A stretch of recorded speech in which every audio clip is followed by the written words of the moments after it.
Svake godine ista priča, naročito pred zimu, tema je u najvećem gradu Srpske kvalitet vazduha. Zabunu prave različita mjerenja zvanična od onih nezvaničnih.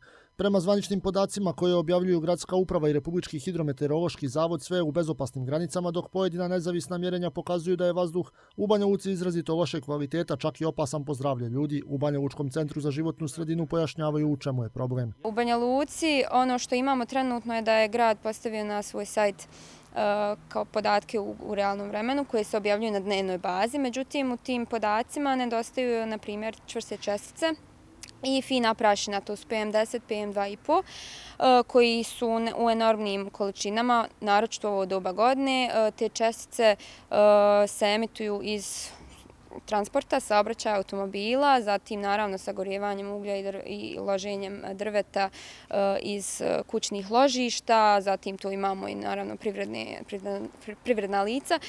Tako da je to jedan jako bitan parametar za koji mi zapravo i nemamo konkretne rezultate i ne možemo da ih provjerimo ni na internetu. U ovoj organizaciji napominju da je jasno samim udisanjem da je vazduh loš, a da zvanični podaci nisu u realnom vremenu i nisu pravovremeni. Ne radi se tu samo o sagorijevanju drveta, nego o sagorijevanju uglja.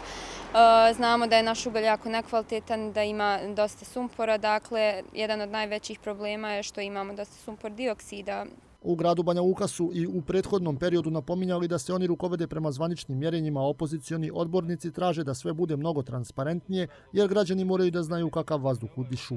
Podaci koje dobijamo nisu u skladu uopšte, znači u velikoj su nesrazmjeri. Kad vidite podatak sa rezultatom određenim brojem, recimo 500 naspram ovog broja 70, znači to je nešto nevjerovatno.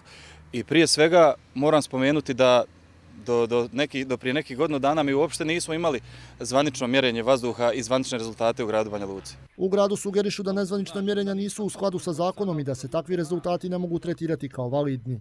S obzirom na to da je u toku grina sezona, rezultati logično variraju od dana do dana, ali generalno govoreći i poredeći sa drugim gradovima slične veličine u Bosni i Hercegovini i regionu, lako se može uvjeriti da su apsolutno neutemeljene, paušalne i tendenciozne tvrdnje o Banja Luci kao gradu sa zagađenim vazduhom. Ne postoje nikakvi dodatni podaci koji bi trebalo da se objavljuju ako je grad već ne objavljuje. Grad Banja Luka koristi podatke o mjerenju kvaliteta vazduha sa jedine akreditovane stanice za te poslove u cijeloj Bosni i Hercegovini, što je samo po sebi dovoljan pokazatelj da se radi o kvalitetnim i relevantnim rezultatima. U gradu napominju da su rezultati mjerenja stalno dostupni, ali pojedini stručnjaci upozoravaju da ta mjerenja nisu sveobuhvatna i temeljna.